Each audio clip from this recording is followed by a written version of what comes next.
നിങ്ങൾക്കറിയാമോ, അങ്ങേയറ്റം അപകടകരമായ സാഹചര്യങ്ങളിൽ, മരണത്തെ മുഖാമുഖം കാണുന്ന നിമിഷങ്ങളിൽ, അതുമല്ലെങ്കിൽ അങ്ങേയറ്റം ഏകാന്തമായ സാഹചര്യങ്ങളിൽ നമ്മെ സഹായിക്കാൻ ആരെങ്കിലും കൂടെയുള്ളതായി പലർക്കും അനുഭവപ്പെടാറുണ്ട്.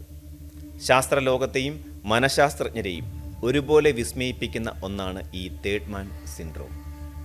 മരണത്തിൻ്റെ നിഴലിൽ നിൽക്കുമ്പോൾ മരിച്ചുപോയ പ്രിയപ്പെട്ടവരോ അല്ലെങ്കിൽ അപരിചിതനായ ഒരാളോ നമുക്ക് വഴികാട്ടിയായി വരുന്നു എന്ന ഈ തോന്നൽ വെറുമൊരു മിഥ്യയാണോ അതോ അതിജീവനത്തിനായുള്ള മനുഷ്യചോദനയുടെ ഭാഗമാണോ എന്നത് ഗൗരവകരമായ ചർച്ചകൾക്ക് വഴി തുറന്നിട്ടുണ്ട്. അങ്ങേയറ്റത്തെ ശാരീരികമോ മാനസികമോ ആയ സമ്മർദ്ദത്തിലൂടെ കടന്നുപോകുന്ന വ്യക്തികൾക്ക് തങ്ങളുടെ കൂടെ അദൃശ്യനായ ഒരാൾ ഉണ്ടെന്ന് അനുഭവപ്പെടുന്ന പ്രതിഭാസത്തെയാണ് തേർഡ് മാൻ സിൻഡ്രോം അല്ലെങ്കിൽ തേർഡ് മാൻ ഫാക്ടർ എന്ന് വിളിക്കുന്നത്. ഈ അദൃശ്യരൂപം വ്യക്തിയെ ആശ്വസിപ്പിക്കുകയോ അപകടങ്ങളിൽ നിന്ന് രക്ഷപ്പെടാൻ കൃത്യമായ നിർദ്ദേശം നൽകുകയോ അല്ലെങ്കിൽ തളരാതെ മുന്നോട്ടു പോകാൻ പ്രചോദനം നൽകുകയോ ചെയ്യുന്നു. മരിച്ചുപോയ പ്രിയപ്പെട്ടവരോ മാലാഖമാരോ അതല്ലെങ്കിൽ മുഖമില്ലാത്ത ഒരു സാന്നിധ്യമോ ഒക്കെ ഇത് അനുഭവപ്പെടാം. 2009 ജോൺ ഗീഗർ രചിച്ച the third man factor surviving the impossible എന്ന പുസ്തകത്തിലൂടെയാണ് ഈ വാക്ക് ലോകമെമ്പാടും ചർച്ച ചെയ്യപ്പെട്ടത്. തേർഡ് മാൻ സിൻഡ്രോമിനെ കുറിച്ചുള്ള ഏറ്റവും പ്രശസ്തമായ വിവരണം വരുന്നത് അന്റാർട്ടിക് പര്യവേഷകനായ സർ ഏണസ്റ്റ് ഷാക്കിൾട്ടനിൽ നിന്നാണ്. 1914-1917 കാലഘട്ടത്തിൽ അദ്ദേഹം നടത്തിയ ഐതിഹാസികമായ ഇൻഡുറൻസ് പര്യവേഷണത്തിനിടയിലാണ് ഇത് സംഭവിച്ചത്. കപ്പൽ മഞ്ഞിലകപ്പെട്ട് തകരുകയും അതിജീവനത്തിനായി ഷാക്കിൾട്ടനും സംഘവും സൗത്ത് ജോർജിയ ദ്വീപിലെ ദുർഘടമായ മലനിരകളിലൂടെ 36 മണിക്കൂർ നിർത്താതെ സഞ്ചരിക്കുകയും ചെയ്തു. ആ യാത്രയിൽ ഷാക്കിൾട്ടനും കൂടെയുണ്ടായിരുന്ന മറ്റ് 2 പേർക്കും തങ്ങളുടെ കൂടെ 4മതൊരാൾ കൂടി നടക്കുന്നുണ്ടെന്ന ശക്തമായ അനുഭവമുണ്ടായി. നമ്മുടെ ഗ്രൂപ്പിൽ 3 പേരല്ല, മറിച്ച് 4 പേരുണ്ടെന്ന് എനിക്ക് പലപ്പോഴും തോന്നിയിട്ടുണ്ടെന്ന് ഷാക്കിൾട്ടൻ പിന്നീട് തൻ്റെ ഡയറിയിൽ കുറിച്ചിട്ടുണ്ട്. രസകരമായ വസ്തുത ഇതൊന്നുമല്ല, 3 പേരും ഒരേ സമയം ഈ സാന്നിധ്യം അനുഭവിച്ചു എന്നതാണ്. T.S. ഏലിയറ്റിൻ്റെ വേസ്റ്റ് ലാൻഡ് എന്ന വിഖ്യാത കവിതയിലെ വരികൾക്ക് പ്രചോദനമായതും ഈ സംഭവമാണ്. മിക്കപ്പോഴും 2 വ്യക്തികൾ അപകടത്തിൽപ്പെടുമ്പോൾ അവർക്ക് 3മതൊരാളുടെ സാന്നിധ്യം അനുഭവപ്പെടാറുള്ളതിനാലാണ് ഇതിന് തേർഡ് മാൻ എന്ന പേര് വന്നത്. എന്നാൽ ഒറ്റയ്ക്ക് അകപ്പെട്ടു പോകുന്നവർക്ക് 2മതൊരാളായും ഇത് അനുഭവപ്പെടാം. ഇതിന് പിന്നിലെ ശാസ്ത്രീയ വിശദീകരണങ്ങളിൽ ഒന്നാമത്തേത് മസ്തിഷ്കത്തിൻ്റെ അതിജീവന തന്ത്രമാണ്. മരണം ഉറപ്പായ സാഹചര്യങ്ങളിൽ മസ്തിഷ്കം പരിഭ്രാന്തിയിലാകാതെ ഇരിക്കാൻ സ്വയം നിർമ്മിക്കുന്ന ഒരു ഭാവനയാകാം ഇത്. ഒറ്റപ്പെടൽ അനുഭവപ്പെടുമ്പോൾ മനസ്സ് സ്വന്തം ബോധത്തിൻ്റെ ഒരു ഭാഗത്തെ പുറത്തെടുത്ത് ഒരു തുണയായി അവതരിപ്പിക്കുന്നു. ഇത് സമ്മർദ്ദം കുറയ്ക്കാനും യുക്തിസഹമായി ചിന്തിക്കാനും സഹായിക്കുന്നു.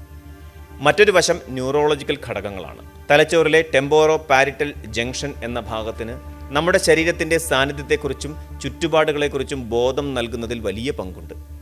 അമിതമായ ക്ഷീണം, ഓക്സിജന്റെ കുറവ്, വിശപ്പ് എന്നിവ കാരണം ഈ ഭാഗത്തിന് തകരാറുകൾ സംഭവിക്കുമ്പോൾ മസ്തിഷ്കം സ്വന്തം ശരീരത്തിൻ്റെ പ്രതിബിംബത്തെയോ നിഴലിനെയോ മറ്റൊരു വ്യക്തിയായി തെറ്റിദ്ധരിക്കാൻ സാധ്യതയുണ്ട്.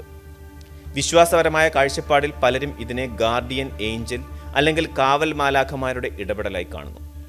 നമ്മുടെ പ്രിയപ്പെട്ടവർ നമ്മെ സംരക്ഷിക്കാൻ മടങ്ങി വരുന്നതായും ചിലർ വിശ്വസിക്കുന്നു. ശാസ്ത്രം ഇത് പൂർണ്ണമായി അംഗീകരിക്കുന്നില്ലെങ്കിലും ആപൽഘട്ടങ്ങളിൽ വ്യക്തികൾക്ക് ലഭിക്കുന്ന മാനസികമായ കരുത്തിന് പിന്നിൽ ഇത്തരം വിശ്വാസങ്ങൾക്ക് വലിയ പങ്കുണ്ട്.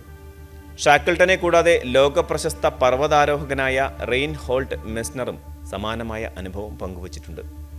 1970 നങ്ക പർവ്വതത്തിൽ വെച്ച് തൻ്റെ സഹോദരൻ മരിച്ച സാഹചര്യത്തിൽ മറ്റൊരാൾ കൂടെയുള്ളതായി അദ്ദേഹത്തിന് അനുഭവപ്പെട്ടു.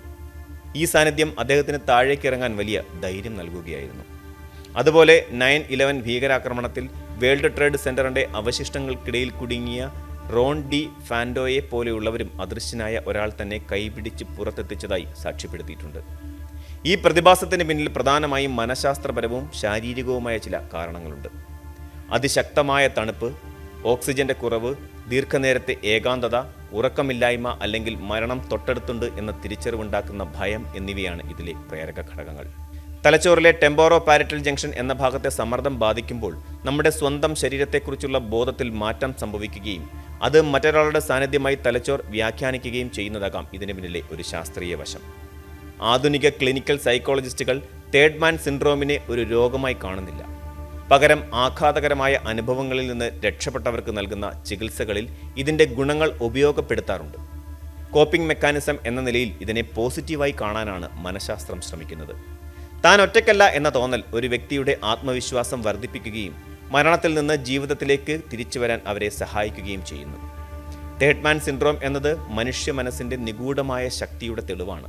ശാസ്ത്രം ഇതിനെ മസ്തിഷ്കത്തിലെ രാസമാറ്റങ്ങളായി കാണുമ്പോൾ അനുഭവസ്ഥർക്ക് അത് ജീവിതത്തിലേക്ക് തിരികെ കൊണ്ടുവന്ന പുണ്യമാണ്.